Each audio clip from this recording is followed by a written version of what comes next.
할렐루야, 치료 말씀 TV 채널에 들어오신 구독자 여러분, 예수님 이름으로 축복하며 인사드립니다. 저는 서울 방배동에 있는 충만한 교회에서 26년이 넘도록 예수님 이름과 성령 역사로 일반 병원에서 고치지 못하는 귀신 축사, 우울증 치유, 공황장애 치유, 조현병 치유, 불면증 치유, 악성 두통 치유, 치매 치유와 치매 예방, 파킨슨병 치유, 각종 암울파와 육체 불치질병 치유, 뼈관절 디스크, 척추 협착증 치유, 악성 근육통 치유, 개인 가정의 삶의 문제 치유, 물질문제 치유, 부부문제 치유, 기품기도 뇌출증을 전문으로 치유 목회하는 강유세 목사입니다. 그동안 수천 명의 환자들 예수 이름과 성령으로 치유하여 정상적이고 행복하고 사람답게 삶을 살아가도록 인도했습니다. 그리고 목회자들 말씀과 성령의 세례로 강한 불과 성령의 은사 능력받아 전인치유 사역사로 치유 목회하도록 훈련했습니다. 특별하게 저와 같이 교회를 개척하여 치유 목회를 하시겠다고 준비하는 목회자가 계시다면 저에게 전화나 저의 메일로 사정을 설명하기를 바랍니다. 그럼 제가 상세하게 안내해 드리겠습니다. 찾아오시면 열정적으로 안수기도해 드리면서 성령 하나님께서 저에게 역사하시는 성령의 권능과 성령의 은사와 치유 목회의 비결을 전수해 드리겠습니다. 사정에 따라 선교 차원을 1대1로 전수해 드릴 수가 있습니다. 지금도 매주 월화 금토 오전에 귀신축사 네트워크 깊은기도 치유집회를 진행하고 있습니다. 어느 목사님의 말을 빌리면 목사님들 일부가 질병이 많아서 걸어다니는 종합병이라고 말씀하셨습니다. 말씀과 성령으로 치유받아 건강하게 사람답게 살면서 목회하시고자 하신다면 전화 연락하시고 오셔서 성령 세례로 강한 불과 성령의 은사와 능력받고 치유받아 새로운 삶을 살아가시기를 바랍니다. 오늘을 편안하게 보내시기를 바랍니다. 제가 본인의 의지와 대상에 따라 선교 차원으로 성심성의껏 치유하여 정상적인 삶을 살아가도록 인도해 드리겠습니다. 특별하게 구정 명절 기간인 2월 16일부터 18일까지 매일 오전에 하나님의 음성을 들으며 치유받는 집회를 진행할 것입니다. 관심 있는 분들은 참석하시기 바랍니다. 구정 명절이 지난 2월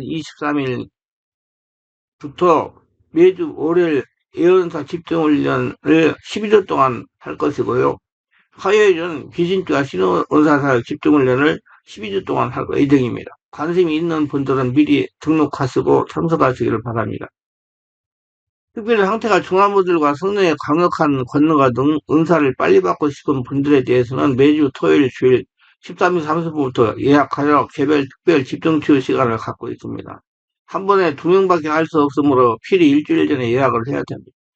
대상은 이런 분들입니다. 여기서도 저기서도 성령의 불과 성령의 은사와 축사 능력을 받지 못한 분, 병원에서 고치지 못하는 귀신 역사, 불치병, 난치병을 빨리 치유받을 분, 목과 허리 디스크, 허리 어깨 통증, 근육통, 온몸이 아프고 무거움에서 치유되어 해방받고 싶은 분, 어느 날 본인의 우울증, 공황장애, 조현병, 불면증, 조울증을 빨리 치유받을 분, 가슴이 답답하고 기도가 힘이 드는 분, 짜증과 슬기가 심해서 대인가기 어려운 분, 깊은 기도하는 습관이 되기를 원하시는 분, 방언 기도를 바르게 강하게 하고 통명을 하고 싶은 분, 다시는 하나님과 영의 통로를 뚫어서 잘 풀리는 인생을 살면서 하늘나라 영광을 돌릴 분, 성령의 불로 세례를 강하게 받고 싶은 분, 최단 기간에 성령 치유 은사와 신의 은사와 축자 능력을 받고 싶은 분들입니다. 오시면 자신이 눈과 몸으로 느끼고 주변 사람들이 알아볼 정도로 획기적이고 강력한 능력과 치유가 체험적으로 나타납니다. 반드시 일주일 전에 전화 확인하시고 예약해야 됩니다. 오셔서 영적, 정신적, 육체적인 고통을 기적적으로 해결받으시기를 바랍니다. 이 유튜브 강의는 제가 지난 26년 동안 사역하면서 체험한 100여 가지 저서 중에서 한 권 한 권 정성을 다하여 강의하는 것입니다. 다음 동영상은 매 기도 집회간, 안수 기도간 성령의 강력한 불의 역사를 일어나는 개별 치유 맛보기 영상입니다.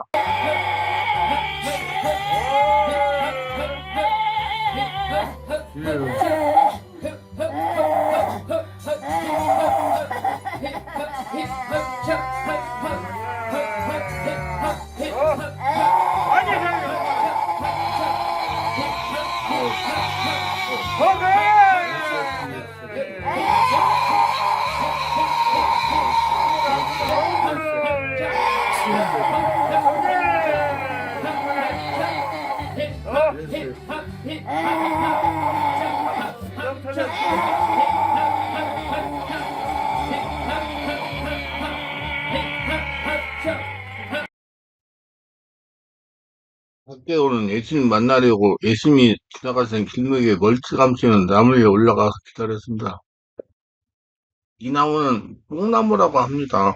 예수님이 지나가시다가 나무 위에 올라가서 예수님을 바라보는 삭개오를 부르셨습니다. 예수님 삭개오가 왕따를 따돌림을 죄인 척을 멸시를 당하는 유롭고 쓸쓸한 사람인 걸 아셨습니다. 삭개오야 빨리 내려와라. 내가 오늘 너희 집에 머물고 싶다. 삭개오는 예수님이 자신의 인격적으로 만나주고 불러주시고 자기 집을 들어와 먹고 마시고 쉬겠다고 하시니 너무나도 기쁘고 즐거웠습니다. 삭개오는 예수님께 진정으로 인격적인 대답을 받은 것입니다. 예수님 만나면 변화가 일어나고 그 증거가 나타납니다. 오늘 삭개오는 여리고성에 사는 세리장이요. 부자였습니다. 세리란 오늘날 세무 공무원이라고 할 수 있습니다.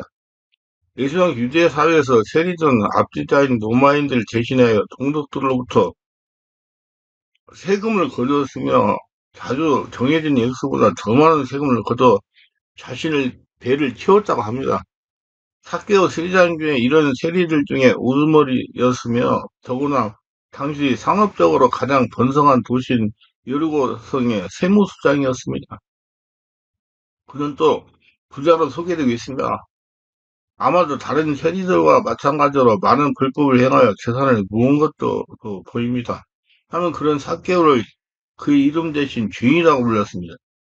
삭개오는 한편으로 세리장이라는 높은 사회적 지위와 또 많은 재산을 가지고 사람들의 부러움을 샀으며 다른 한편으로는 죄인으로 사람들의 밀시를 받았습니다. 삭개오라는 사람은 없었습니다.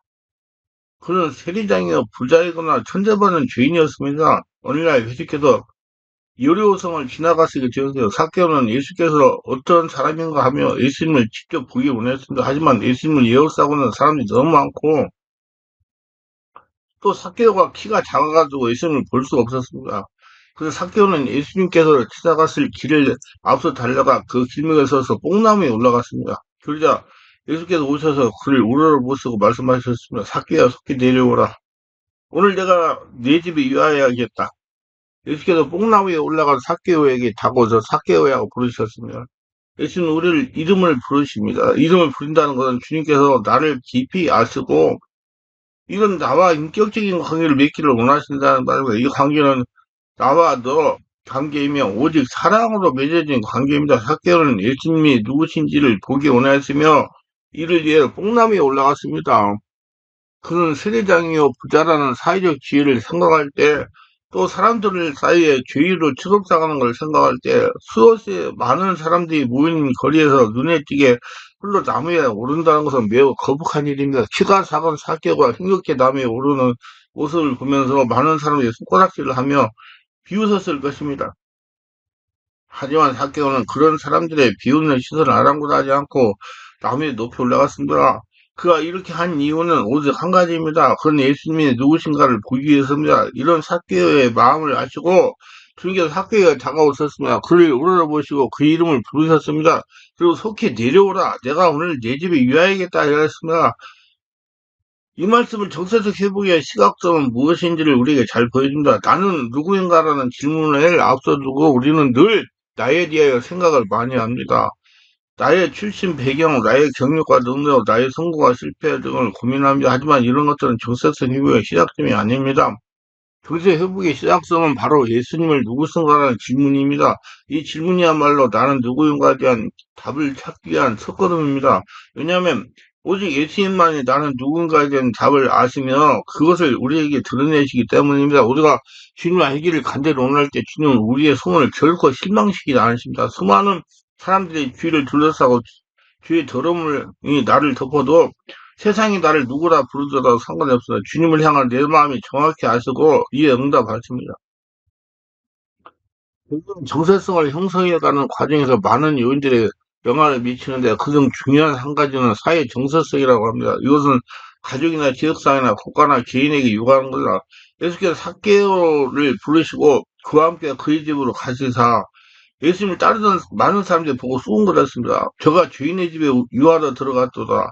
이들 예수님을 따르 보기에 원했던 사람이었지만 예수님께서 주인 삭개오를 영접하고 그의 집에 들어가시자 주님께 대한 태도를 돌변했습니다. 이들에게는 사개오는 물론 예수님도 그들이 정한 규칙들 아래에 있을 뿐이었습니다. 누구든지 이 규칙을 위반하고 벗어나는 자는 죄인으로 낙인을 찍어버렸습니다. 이런 비난과 비웃음에도 불구하고 예수께서 삭개오 집에 가셔서 그의 집에 요하신 것은 비유적으로 말하자면 삭개오가 주님을 보기 위해 뽕나무에 올라간 것처럼 주님께서도 삭개오와 함께 하시기 위해서 뽕나무에 올라가신 것입니다. 더 나아가 그의 십자가에 올라가셨습니다. 사람들이 예수님과 삭개오를 죄인이라 부르며 수군거릴 때 예수께서는 삭개오를 위해 그리고 자신을 위해 말씀하셨습니다. 오늘 구원이 이 집에 이르르니 이 사람도 아브라함의 자손이니라. 인자가 온 것은 잃어버린 자를 찾아 구원하라 합니다. 예수님 말씀은 삭개오와 나는 누군가에 대한 답을 줍니다. 주님의 말씀을 따르면 그는 잃어버린 자이며 아브라함의 자손입니다. 사람들은 삭개오를 죄인이라고 부르지만 예수께서는 그를 잃어버린 자라고 하십니다. 잃어버렸다는 말은 소중함을 나타냅니다. 이 말은 도로 찾을 회복의 소망을 함을 대표하고 있습니다. 물론 잃어버린 자는 하나님께서 잃어버린 자란 말씀입니다. 삭개오는 하나님께서 지극히 소중한 영혼이며 주께서 잃어버린 자요 그 도로 찾기 위해 그 아들 예수님을 보내신 것입니다. 예수께서는 삭개오를 그 아브라함의 자손이라 선포하셨습니다. 이는 그가 더 이상 죄 중이 아니요 이제 하나님의 아들이요 자유자가 되었음을 말씀하십니다. 주를 만나 기쁨은 삭개오는 주님께 말했으나 주여 보셨어도 내 소유의 절반을 가난하게 주겠사오며 만일 이것을 토색한 일이 있으면 삽이나 갖겠나이다. 이는 삭개오 내면의 새 사람으로 온전히 변화해서 보여줍니다. 예수님의 사랑이 그를 변화시킨 것입니다. 예수께서 삭개오를 사랑하신 것도 마찬가지입니다. 사람들은 그의 직업을 보고 그의 재산을 보고 그의 죄를 보았습니다. 하지만 예수님은 그의 눈을 보시고 그 마음의 소원을 들으셨습니다.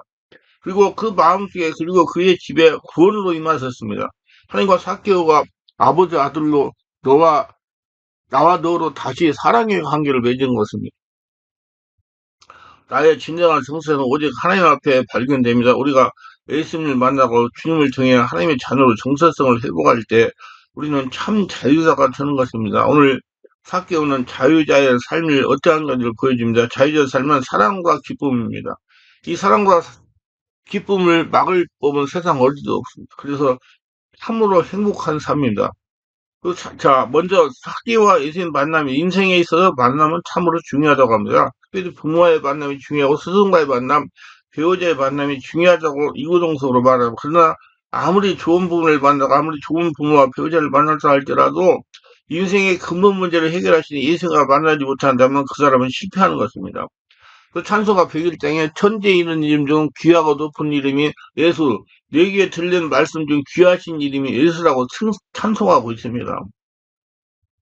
자, 생겨오는 그럼 어떻게 해서 예수님 만났습니까? 예수님이 여러 번 지나간다는 소문을 들었어요. 그래서 예수님 뵙고자 나갔다가 예수님 만난 것입니다. 정확히 말하면 예수님을 만난 것이 아니라 예수님 먼저 부르신 겁니다. 소문 중에 맞는 소문이 있고 틀린 소문이 있어요. 제가 잘 아는 목사님, 하루는 목사님 교회 집사님들과 무당집에 전도로 가기 위해서 차를 탔는데 집사님 한 분이 목사님 돈 좀 버시더 안 가시겠어요? 라고 했다는 겁니다. 그래서 목사님이 눈먼 돈이 있답니까? 라고 했더니 어느 지역에 귀신대 역사하는 집이 있는데 그 집에 들어가 3일만 견디면 주인이 500만 원을 준다는 것이었습니다. 밤이 되면 그 집에서 너무나 무서운 일이 일어나서 아무리 간이 큰 사람이 살더라도 3일을 견디지 못하며 그 지역의 유명한 깡패들도 3일을 견디지 못한다는 겁니다. 그래서 목사님이 그 지역에 사시는 목사님이 물어봤더니 거짓말이라는 겁니다. 그 지역의 장소에 집이 있기는 하지만 그렇지 않다는 겁니다. 우리가 잘못된 사람의 말소문을 듣고 움직이면 실패합니다. 그런 사기처럼 중요한 소문을 듣고 움직인다면 만남의 축복을 누릴 수 있습니다. 사교는 예수님에 대한 관심도 많았고 호기심도 많았어요. 오늘 말씀 3절에 보니까 저가 예수께서 어떠한 삶인가요? 보고자 하되 그랬습니다. 이것은 예수님에 대한 관심이 많았으며 호기심이 많았다는 겁니다. 말씀을 듣는 여러분 관심과 호기심은 어디에 있습니까? 사교처럼 예수님에 대한 관심을 가지고 있으면 호기심이 있어야겠습니다. 우리가 예수님의 관심을 가지고 나갈 때 주님이 우리에게 역사해 주십니다. 호기심 중에 가장 좋은 호기심은 열심에 대한 호기심입니다. 이 호기심은 의심이나 불신앙이 나온 것이 아니라 달급한 것에 나온 호기심입니다. 그래서 예수님이 삭개오야 속히 내려오라. 내가 오늘 내 집에 유하겠다고 말씀하신 겁니다. 사개오는 호기심만 가지고 있었는데 예수님은 사개오 집에 유학이 있다 하신 거라 말씀 듣는 분들 중에 세상에 대해 호기심이 많이 있다는 분도 있을 겁니다. 물론 세상에 진단하기 위해서 호기심을 가져야 됩니다. 그러나 잘못된 호기심은 우리를 망하게 합니다. 그러나 예수님을 갖는 호기심은 축복된 호기심입니다. 여러분 예수님 주인을 모시고 항상 예수님께서 소망을 주시기 바랍니다.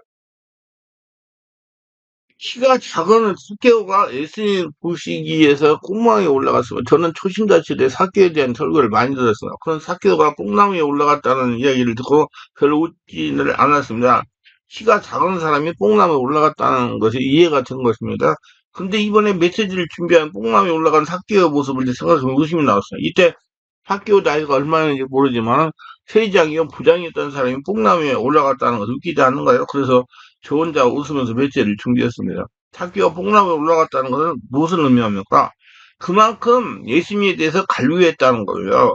비록 세리장이요 부자였지만 영적으로 갈급했다는 겁니다. 돈도 있었고 생활에도 어머니 없었지만 마음이 갈급했다는 것에서 체면을 무릅쓰고 뽕나무에 올라간 겁니다. 아무도 사케오가 뽕나무에 올라가 있다는 사실을 몰랐는데 예수님은 아셨습니다. 예수님 중에 사케오가 보인 것입니다. 그래서 사케오가 있는 뽕나무로 가셔서 사케오야 속에 내려오라. 내가 오늘 내 집에 유하에 있다고 말씀하셨어요. 이때 사케오는 놀라서 내려가고 많은 사람들은 저가 주인의 집에 유하로 들어갔다고 수군거렸습니다. 이 장면에 우리가 정말 치유받을 것 하나 있습니다. 수군거리는 것을 치유받아야 됩니다. 이 사람의 중심과 숨어있는 의미를 헤아리지 못하면서 입방아부터 찢는 우리의 나쁜 버릇이 치유되어져야 되는 복지다가 복음에 유익하고 교회에 유익하도록 일을 해나갈 때 그 중심과 숨어있는 의미를 모르면서 입방아부터 찢는 우리의 잘못된 습관들을 치유되어야 됩니다.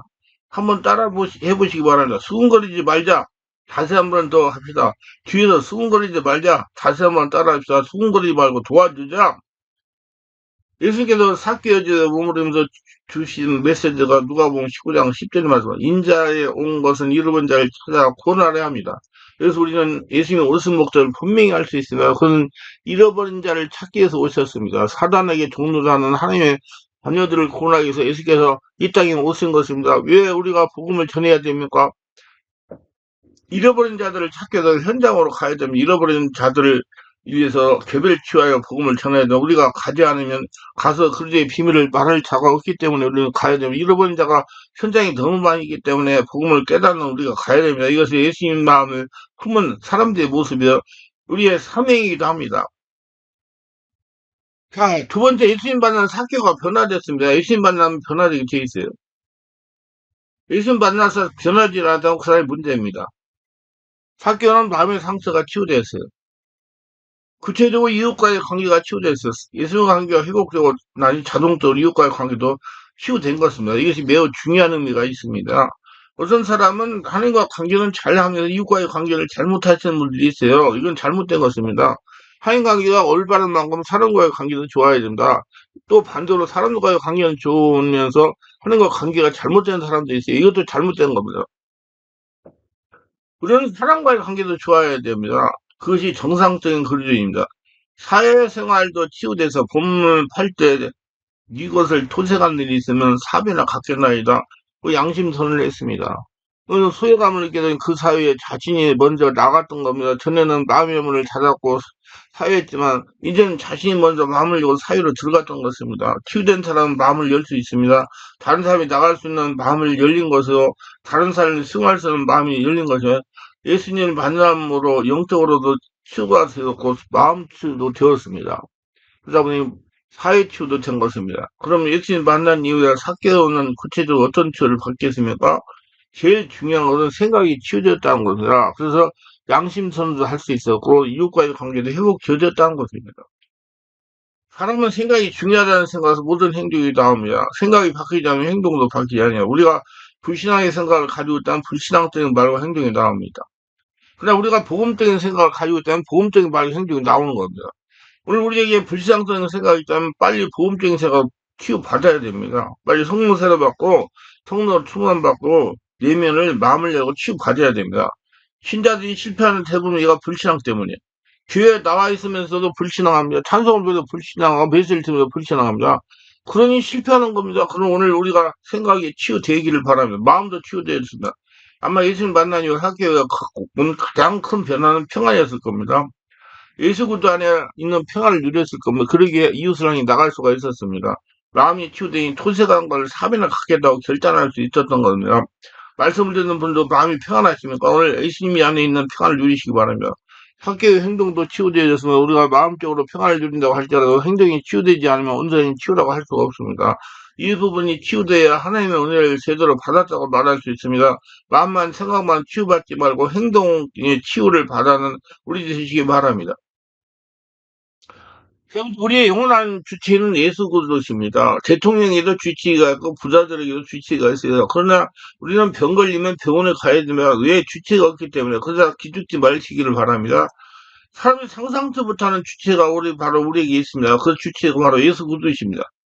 세상의 의사들은 한계가 있지만 있으면 한계가 없습니다. 세상의 의사들은 암, 에이즈, 마약, 환자, 정신과 같은 건 불치병에 가깝다고 말하지만 우리는 영원한 주치의신 예수 그리스도께서는 불치병이 없습니다. 세상 의사들은 우리의 삶을 고칠 수 없습니다. 단지 병든 육신만 고칠 뿐입니다. 그러나 우리 영원한 주치의 예수 그리스도는 우리의 삶을 완전하게 인도하시고 고치고 보호하십니다. 어떻게 전능하신 하나님 말씀으로 치유하십니다. 하나님 말씀을 믿음으로 믿는 자들에게 성령의 역사하시고 영원하신 우리의 주치이신 예수 그리스도께서 우리 모든 것을 치유하십니다. 그래서 예수가 모든 문제 해결자가 되시는 것입니다. 그러나 우리가 하나님 말씀 받을 때 단번에 치유되면 좋겠지만 그렇지 않습니다. 우리가 하나님 말씀을 지속적으로 받을 때 내 안에 있는 영적인 문제를 치유하시면 성령으로 장악되고 말씀이 장악될 때마다 더러운 것들이 떠나가가지고 할례라 같은 영적 문제가 치유하십니다. 우리가 말씀 받는 곳에 있기만 한다면 우리의 모든 문제를 그리스도께서 해결하십니다. 우리가 말씀 안에 있을 때 우리의 문제를 치유하시는 겁니다. 오래전부터 치유 메시지를 듣는데도 개인의 문제가 치유되지 않는다고 쓰는 분들도 계실 겁니다. 그렇다고 치유사역에 하나님이 능력이 없느냐? 그것이 아닙니다. 우리가 메시지를 계속해서 지속적으로 듣는 이곳에 앉아있기만 해도 하나님의 치유가 하고 계십니다. 여러분, 어느 자꾸 성령 역사는 쌓이기 때문에 여러분 하늘나라 같은 게 자꾸 치유하고 계십니다. 그러다가 오늘날 시간표가 된 메시지가 다음 마음에 부딪히면 그것도 끝나는 거잖아요. 그것이 아닙니다. 우리가 계속해서 말씀을 듣는 가운데 우리 문제는 차츰 무너집니다. 귀신을 자꾸 따라갑니다. 하나님 말씀이 믿어지니까 치유는 일어나는 겁니다. 우리가 또 인생을 살다 보면 문제는 또 드러납니다. 분명히 한 문제는 치유됐는데 다시 문제가 찾아옵니다. 그럴 때 하나님이 다시 말씀을 들으시기 바라. 그러면 또 하나님 말씀에 우리를 치유하시고 그 지속되질 때 신학적 용어로 성화가 되어져 가는 겁니다. 점점 나 옛사람 보고 새사람을 입는다는 것입니다. 그래서 말씀을 증거되는 그 장소에 앉아있는 것이 축복인 것이고 그 자리에 앉아있다는 것을 자체가 치유인 겁니다. 성령 역사가 이런 복음적인 말씀을 듣는, 전하는, 선포되는 그 자리가 아주 축복의 자리인 것입니다. 그러나 우리가 영원히 치유 안 되는 길이 있습니다. 교만하고 모르면서 아는 척하고 그리고 치유에 대해 무관심하면 치유가 안 됩니다. 우리가 영원히 변화받고 치유되는 삶을 살기 위해서는 절대로 겸손해야 됩니다. 우리는 하나님 앞에 끊임없이 겸손해야 됩니다. 우리 중심과 마음이 끊임없이 겸손의 자로 내려가야 됩니다. 그래야 하나님 은혜 주시고 티에 축복을 주시는 겁니다. 오늘 사개오가 갈급한 마음으로 뽕양함에 올라가 예수님의 부르심을 받아 변화되고 영적으로 바뀌었던 것처럼 주님을 삼하는 우리들이 다 되셔서 베껴서 하나님의 축복 속에 사시기를 주 예수님으로 축원합니다.